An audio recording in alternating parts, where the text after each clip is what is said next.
everyone, I just finished RuPaul's Drag Race All-Stars Season 5, Episode 6, the Charles Family Backyard Ball. So I did see a tiny bit of social media talk and I disagree with it. So anyway, let's just dive right in. So we're down to our top 5. India leaves behind, they said gifts and letters, and I didn't really see what the gifts are. I'm saying that kind of funny. But anyway, so I'm like, oh, this is mental torture. And I've had a week to think about it. I've seen some different theories, and I agree with one of the commenters on my last video, which is that this is a case of they both think they're telling the truth. I don't know why. I don't know why I feel so strongly that's probably the case, that maybe Alexis went to India and was like, you know, if we got out the weakest competitor, because they both, 2 of them voted for Shay, and they're honest. Mayhem and Shay voted for Alexis, and India might have felt like, oh, she's campaigning, she's working this thing, whereas Alexis might have just felt like, I'm just having a conversation and I'm speaking. Or it could be that she made some comment that India took as a nudge, nudge, wink, wink. I don't know.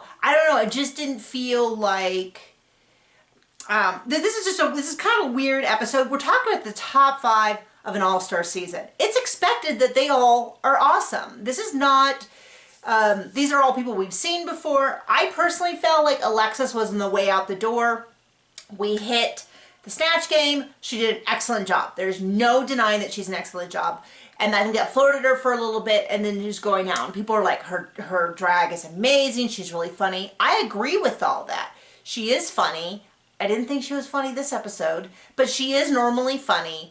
And she does have great fashion, but this is All-Stars 5. This is not, that is not enough to get you into the finale. This is like, you've got to be amazing. At least that's how I feel, at least in this season.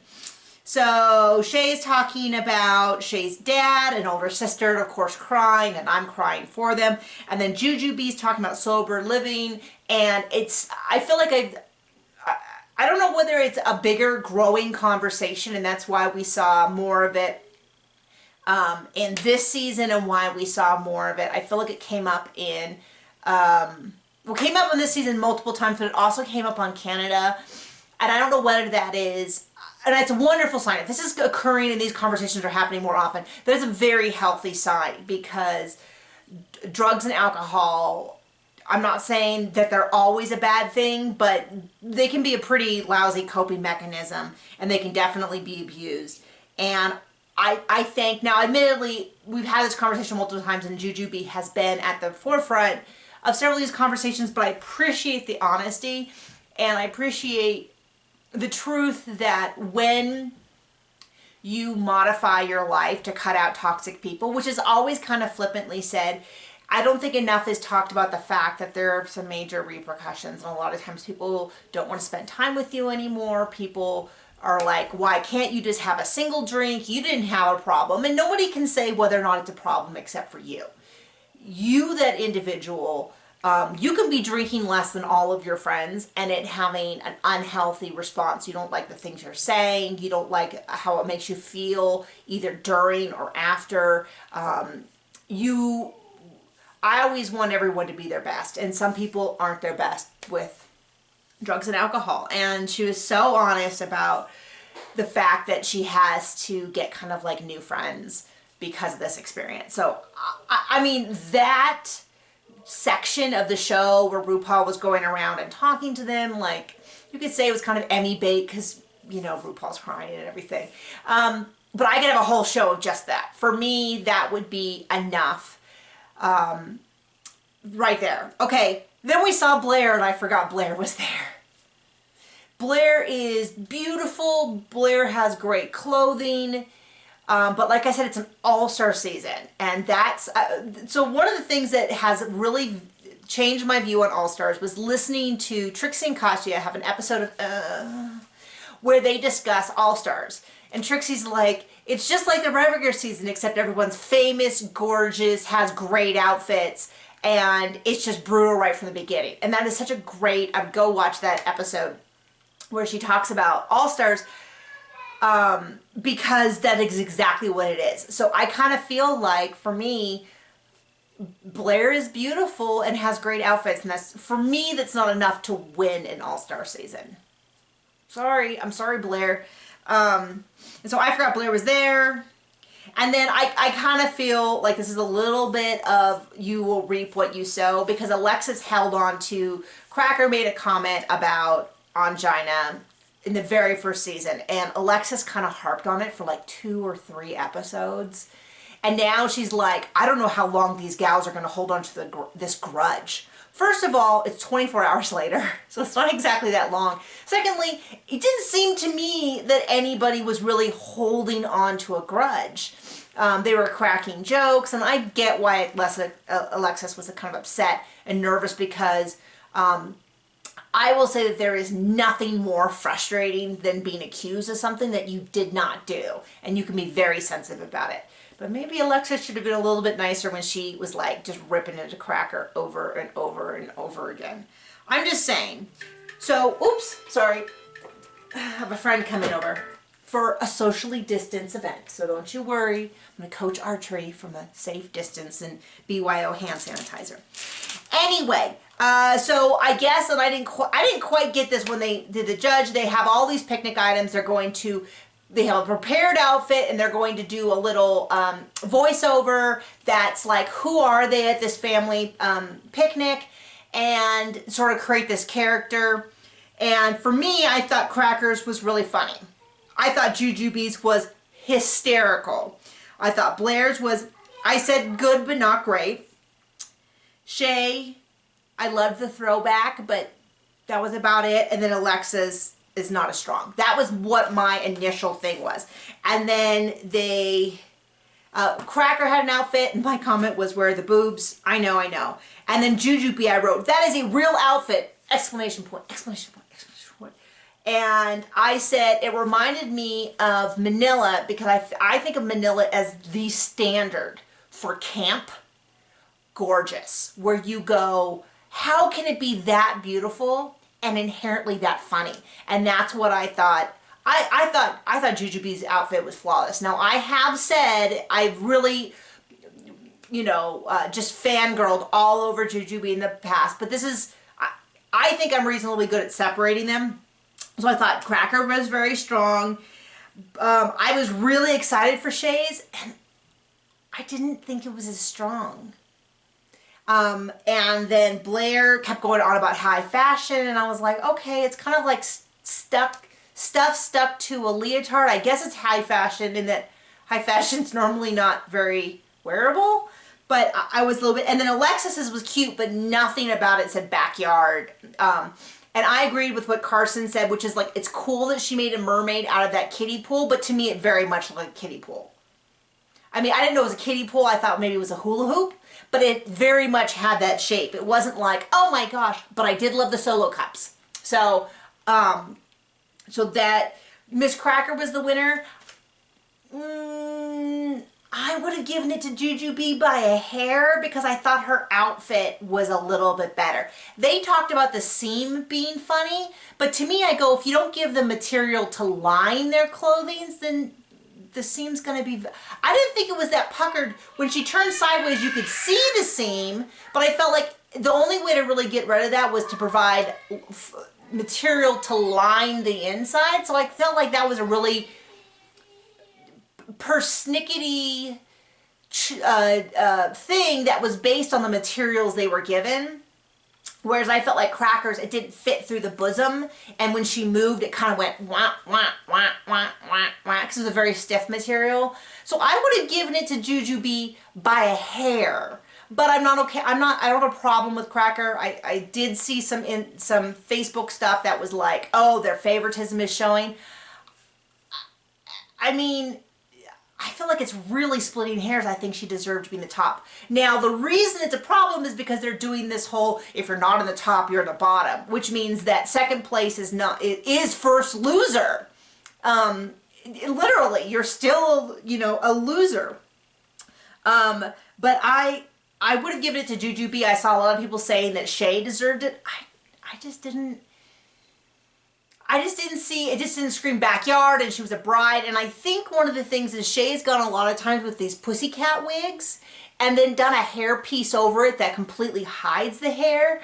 And for me, it's a missed opportunity for another knockout punch. Does that make sense? So it's not a bad outfit. It just, I felt like Jujubee had a full look and Shay, because both of her looks were high. I don't know. That's just my opinion. But we are splitting hairs. For me, I would have put Shay, Jujubee, and Cracker in the top. I would have given it to Jujubee, but I'm not upset with Cracker being on the top. I could have seen if they had really loved Shay, putting her in the top. I thought all three were good, but I thought Jujubee and Cracker's narration were so over the top good that immediately put the two of them at the top. That's just my opinion on that. But I thought it was a really weird, and then I really appreciated that both Jujubee and Cracker mentioned that Shay helped them on, they were right, it wasn't asked, they volunteered it. I didn't see a lot of people talking about that. I thought that was a really strong moment for how the drag community works in general, in terms of they go on tour together, they work together. I think it's something that should be praised more, that being a good peer, most careers, even solo careers, like I'm a writer, being a good peer when I work with other authors is a big deal. And so I was happy to see that. I have little hearts next to Jujubee. I feel like Blair's relying a little bit on being beautiful. When I hear people talk about Blair, it's usually like what great outfits she has, which you can buy, and that she's beautiful, and she is beautiful. It's just, I don't know that you win All-Stars. Well, I don't think you should win All-Stars, just being beautiful. I mean, so there we go. I love that Shay said, hey, I'm here. I'm not here to win on some technicality. I know that I'm strong enough to win, so I will help my peers. Anyway, so Miss Cracker's the winner. I felt like Blair's response to this was really bizarre, because a couple episodes when everyone was picking on Cracker, Blair just wanted to do it on her own, and like, yeah, we're friends, but I just want to do it on my own. It was all this weird stuff. Well, now all of a sudden they're friends. I thought Cracker gave a really good point, which is that, to me, I thought it was pretty clear that Blair and Alexis are, Blair has not really stood out the whole competition, hasn't won anything, has been good, but being solid, good, and safe, and making it to the top 5 is kind of what you expect from someone who's pretty and safe and not really standing out, and it just kind of made sense. And I felt like Alexis has been floundering for a bit, had a wonderful snatch game, but you don't get a win All-Stars just because you have a snatch game. I feel like they all voted for Alexis except Alexis, so I think everybody there fell. But it was just really weird to me, because I felt like Blair was really pushing this, oh, I thought we were friends. Well, yeah. Okay, so, you know. Anyway, so then they go, and Roxy's looking great. I think Roxy's been given a hard time. She was kind of nasty in her season to Jinx, and so, but I think she tried to correct that, and I don't necessarily think it's her fault that her friends kept voting for her during All-Stars. I don't think it did her any favors, though. So Alexis went home. I'm sorry to see her go. I would have been fine if everybody decided that it was Blair's time to go. But, you know, I don't know. There you go. So I really feel like it's obvious Juju and Shay have to make it to the final 3 for me. I'm going to be really bummed. And some people were making comparisons to like Manila going home and Shangela going home to Alexis going home. And I don't see that. So we'll see. You know, I don't enjoy this.